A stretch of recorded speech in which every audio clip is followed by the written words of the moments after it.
Upang tugunan naman ang agarang suliranin ng kagutuman at pagkabansot ng mga bata sa bansa. Muli po ngayon sinusulong sa Kamara ang pagpapatupad ng Expanded School-Based Feeding Program ngayong National Nutrition Month. Si Sofia Potenciano sa detalye.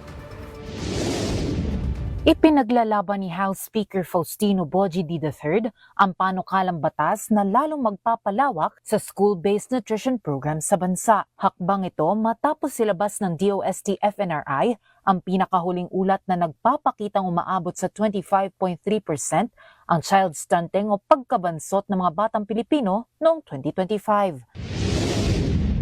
Sa kapulungan ng mga kinatawan, tungkuling namin tiyakin ang bawat batang Pilipino ay may pagkakataong lumaking malusog, matuto ng mabuti at maabot ang kanyang mga pangarap sapagkat ang tamang nutrisyon ay hindi lamang usapin ng kalusugan.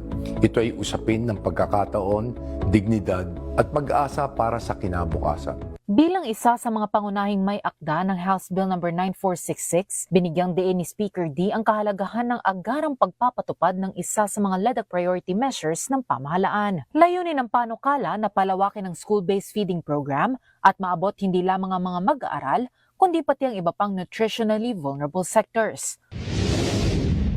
Ngayong National Nutrition Month na may temang nutrition at kalikasan ng ating pangangalagaan, ipinapaalala sa atin ng kalusugan ng ating mga anak ay nagsisimula rin sa pangangalaga sa ating kalikasan.